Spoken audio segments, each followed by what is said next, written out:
Rabbits are the third most frequently abandoned mammal species in the US, showing up in animal shelters across the country. Why? Because so many people get rabbits on impulse without knowing anything about their care. That's why we have an obligation to make sure adopters know what they're getting into before they adopt. Before we get started on what to say to adopters when you meet them face to face, here are a few things we should do to prepare rabbits for adoption. Most importantly, get rabbits neutered as soon as possible after impound, or there will be problems. Smelly shelter rooms, rabbits that spray or have urine stains, returns on adoption, unhappy rabbits or adopters, or most scary of all, litters of bunnies. I can't stress this enough. Neutering rabbits prior to adoption is one of the key components to successful permanent adoptions. You'll also want to socialize the rabbits to make them more adoptable. Interact with rabbits inside a playpen on the floor. Groom the rabbits by pet plucking off loose hairs or combing gently in the direction of the fur and keep nails clipped short. Create attractive living spaces to show that rabbits are inherently neat, clean animals that should live in the home. Clear debris from the grass mats to improve litter box use. Toys reduce stress and allow rabbits' personalities to shine. When you photograph and make videos, make sure the background is free of clutter and cage wires. Use the opportunity with both images and words to educate at the same time you promote the rabbits for adoption. Messaging matters. Showing bunnies playing with toys, grooming their bunny friend, or eating hay is good messaging. Showing bunnies with clothing items outside or being gripped mid-air is not. And promotion of rabbits via social media is only responsible if accompanied by some education on their care. Here are my 3 rules for adoption counselors, and these work for any animals. Engage in friendly conversation. Start with a greeting. Welcome to the small mammal room. Are you thinking of adopting a rabbit? Avoid anything that sounds like a lecture, like you can't house a rabbit in a hutch. Instead, offer a few did you know style questions, but mostly listen to what they have to say. Try to imagine yourself in the place of the potential adopter. I like to ask a few icebreaker questions about previous history with rabbits, and then listen to the response. Number 2, when you do ask questions, it's important to ask the right kind of question. Ask open-ended questions. How did you become interested in rabbits? Rather than questions that elicit a yes/no response. Don't ask leading questions such as, do you have any dogs? Or will the rabbit be living indoors or outdoors? Because people will tell you the answer they think you want to hear. Number 3, point to written materials such as the Before You Adopt pamphlet that provide things to consider before adopting so that you have an authoritative source. The Did You Know posters that House Rabbit Society donated hit the key basics about domestic rabbits. It's also a good idea to provide care information in every medium possible. People don't all read nowadays. There's a great short video on YouTube called Rabbits Revisited with Amy Sedaris that covers some of the key basics. It's an excellent jumping off point for more in-depth discussion about rabbits. Note the cages in the shelter are not an example of how rabbits should live in the home. Refer to the Housing Rabbits notebook. Though you can't judge and you can't lecture, you can ask some questions to help advise potential adopters on the best match. There are 4 key questions I recommend you ask. But before that, there are some topics we should all be prepared to discuss because I guarantee they'll come up. Here are some key subjects I found come up often when talking with potential adopters. Be prepared to discuss the topics on this slide. Most importantly, be prepared to explain the difference between wild and domestic rabbits. Many people don't understand that pet rabbits are not the same species as wild rabbits in the United States and don't have their survival skills. Setting your pet rabbit loose doesn't make her free. It makes her food.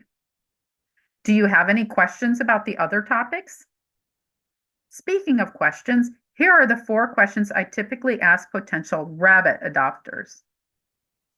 Number 1, What experience have you had with rabbits? And it's okay if you haven't had any.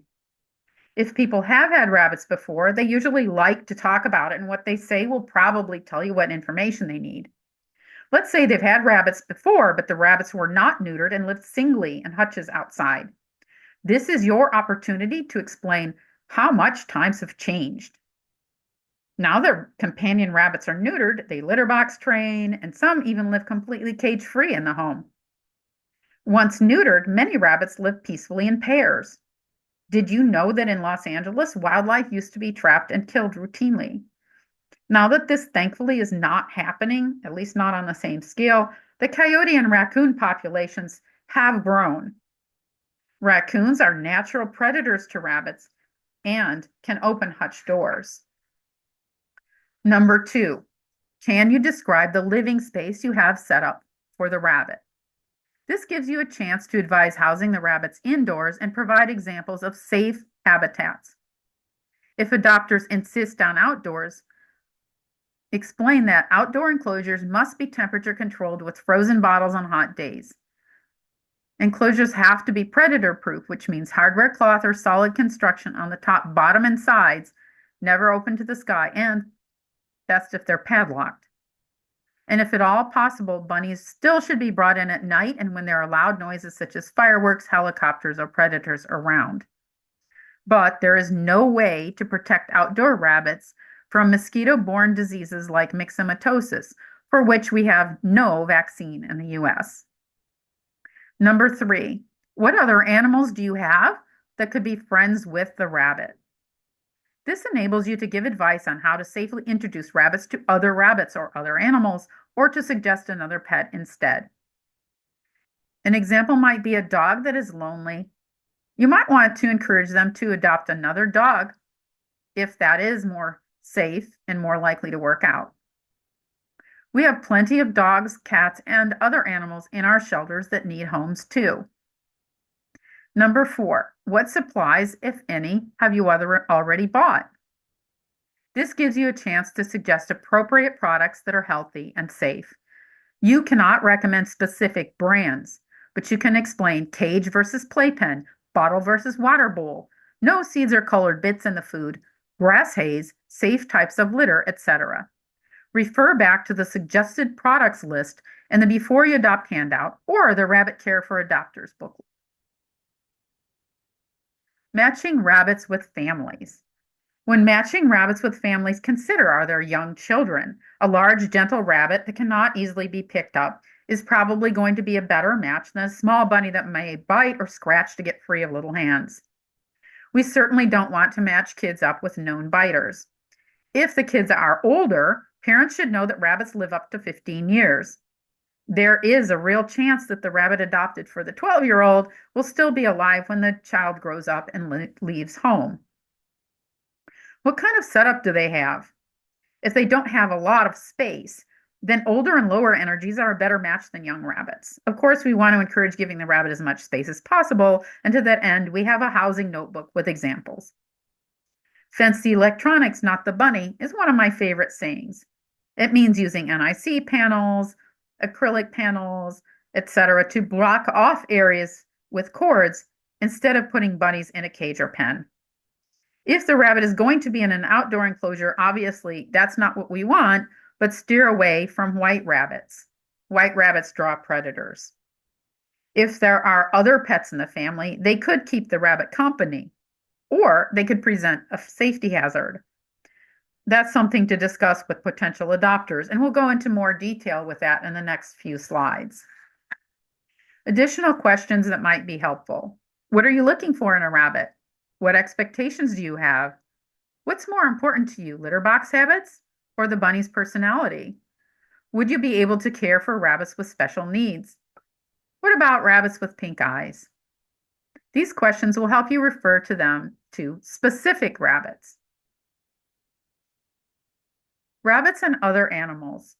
When talking about other species in the same house, it's important to remember that rabbits can have a heart attack from fear, which is why the attitude of the rabbit, we call that the rabbitude, is sometimes as important as the behavior of the other animal. Small, high-strung rabbits are often not a good bet for interspecies relationships. The rabbit's history with other animals, if known, can provide a clue to how they might do with others. Rabbits and cats are one of the safer combinations. Dogs and rabbits are inherently riskier, but can work. Birds or rodents and rabbits may work if they are housed separately, but can't live together because, for one thing, there are diseases that spread between these species. And it should go out without saying that rabbits should not be in the same room with animals like ferrets, snakes, etc., that kill rabbits. Let's talk more about rabbits and cats. Gentle indoor cats usually live safely with rabbits if introduced properly. By live safely, I mean coexist. A small percentage form close relationships, a small percentage are not safe together. The majority work out a relationship where they secretly enjoy one another's company. Here are a few things to keep in mind. The best cat combination is an indoor-only adult cat who thinks food comes from a can with a confident adult rabbit in the same size range or bigger. Always introduce carefully and supervised to prevent bites and scratches, which can be deadly to rabbits. Provide safe places for cats and rabbits to hide from one another. Trim cat claws monthly and consider using soft paws. Use flea treatment on the cat if she does go outside. Don't use clumping litters or allow rabbits access to the cat's food or water dish. Clumping or clay litters can cause fatal intestinal blockages in rabbits. A safe litter for both would be unscented 100% softwood pellet litters. Moving on to dogs and rabbits, which can definitely be more risky.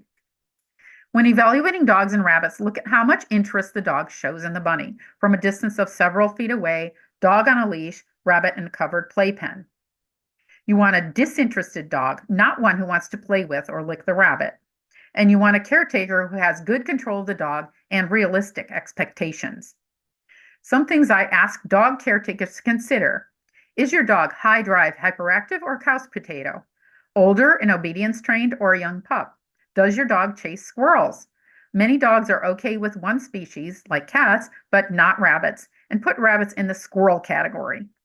Dogs can also react differently to individual rabbits. I've seen dogs completely safe with one rabbit kill other rabbits. Does your dog bark often? If so, is it high-pitched or low-pitched? How loud? Higher pitched barking is much more stressful for rabbits, as is the sound of baying. Do you have more than one dog? Dogs behave differently when they form a pack. Many caretakers don't want to believe that their dog would hurt a bunny. It's important to emphasize that the dog may not mean any harm, yet the rabbit could still have a heart attack from fear if the dog wants to play or be affectionate toward the rabbit. Dogs and rabbits should never be kept together unsupervised. What about birds? Should they be housed with rabbits? The short answer is no. Birds should never be housed with rabbits. Let's talk about chickens and rabbits, since people often ask if they can keep bunnies in with the chickens. Rabbits don't belong in the chicken coop. For one thing, rabbits use litter boxes and chickens don't. Bunnies will hop in bird poop and then lick it off their feet. There are significant health risks to housing chickens and rabbits in the same area. Chicken feces and feed pose a risk to the rabbit's digestive system, while dust from feces impacts their sensitive respiratory system. Rabbits could also pick up lice and chicken mites, both common on chickens. And chickens may carry salmonella bacteria. Caged indoor birds may work out, depending on the kind of bird and whether or not it's possible to keep them in a separate room. Some parrots can get jealous of the bunny and cause serious damage, especially to the bunny's eyes. And some birds are quite loud, which creates a stressful environment for rabbits. A quiet bird, such as a canary, budgie, or a cockatiel, can live near rabbits. It's still important to keep bunny away from bird feces and bird seed. I know someone who recently had to take her bunny to the vet after he ingested bird seed. Next up, adopting rabbits to live with other rabbits. When it comes to introducing rabbits to rabbits, refer to the bonding presentation or handout for more information on exactly how to do that safely in neutral territory. There you'll find the pros and cons and all the information you need to educate potential adopters on the basics of bonding. If people are thinking of getting two random single rabbits from the shelter and putting them together, explain that rabbits have their own ideas on whether or not they'll bond. Encourage people to bond Adopt a preformed bonded pair instead. If people have a bunny at home, find out how long that bunny has been neutered and vaccinated, sex and age, and if bunny has had a partner before, which rabbit was dominant. That will help you refer to the most likely match among the shelter rabbits. Note that instead of asking if their bunny is neutered or spayed, that would be a leading question. Ask, how long has your girl bunny been spayed? Or how long has your boy bunny been neutered? You're more likely to get a helpful answer that way. Note that male rabbits can still impregnate unspayed female rabbits for up to a month after neuter. If the adopter's female rabbit is not spayed, a recently neutered male could get her pregnant. Just be sure to let people know if they plan to put rabbits together. All rabbits must be neutered first. Introductions must be in neutral territory, and bonding the rabbits safely can take time. It is a process. After the potential adopters have had a chance to listen, read, and ask questions, and after they have thought about whether or not rabbits are a good match for their family, have them meet with rabbits they're interested in by setting them up in a playpen. Do not let anyone pick up rabbits and hold them prior to making the decision to adopt. That puts rabbits at unnecessary risk and sends the message that rabbits are animals you pick up and hold in your arms. You do want to encourage petting at this stage, particularly if there are kids involved. Parents will want to supervise the kids, and everyone needs to know how to pet the rabbit gently in the direction of the fur. Let them spend enough time with the rabbits to make an informed decision and answer any questions about that particular rabbit. Reminder, you know that bonded rabbits must stay together, but adopters don't all understand that. Rabbits bond for life. And as anyone who has tried to put two unbondable bunnies together can testify, having a preformed pair is definitely less stressful. Just be sure your pair is stable. When adopting out young same-sex pairs, be aware that the rabbits could debond as they mature. Discussion. What do you say if the potential adopter wants to put a rabbit in a hutch outside, wants a rabbit to carry around, wants a rabbit for the preschool, wants to adopt one out of a pair, wants to adopt two singles from the shelter and put them together, only wants to adopt a dwarf or a lob, is freaked out by ruby-eyed bunnies, knows everything about rabbits because they had them on the farm growing up, isn't sure if their dog or cat is safe with rabbits, is concerned about the veterinary bills, wants only babies and thinks our rabbits are all too big, or isn't sure if they have hay allergies. The decision has been made. Bunny is getting adopted.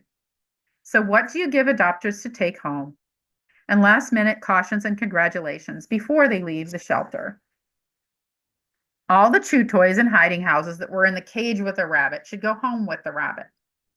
It's very important that the hiding house goes home with the rabbit to ease the transition into the new home, reducing fear and stress. The hiding box and grass mats cannot be reused for another rabbit for sanitary reasons and would have to be thrown out otherwise. Adoption bags might include written care information, a baggie of transitional food pellets so there's no sudden change in pellet diet, and safe toys. When giving the bag to adopters, explain that the food pellets are what the bunny is used to and that they should mix them in with the new pellets so there isn't a sudden change in diet. The care information booklet has a table of contents and important information like recommended vegetables. If possible, rabbits should go home with some timothy or oat hay from the shelter. You'll want to hit a few critical points just before adopters leave. Talk with adopters about keeping rabbits over 40 and under 80 degrees Fahrenheit, keeping diet consistent, and going to the veterinarian if they see any sudden change in the bunny's appearance or behavior. If you haven't already done so, show how to gently pet rabbits from the nose back in the direction of the fur and demonstrate how to pick up a rabbit in case that is absolutely necessary. Moving bunny from playpen to carrier is the perfect time for this. Many people don't realize rabbits need a yearly rabbit hemorrhagic disease virus booster shot, so that's something you'll want to make sure they know about. The date of vaccination will be noted on the rabbit's medical history paperwork. Ask if they have any other questions. And don't forget to thank people for adopting. Whenever possible, follow up on adoptions. You might want to take a photo of the adoption and send it to them. We want adoptions to be permanent and happy for all concerned. Thank you for listening. I hope this presentation has given you the tools to adopt out many rabbits to permanent, safe homes.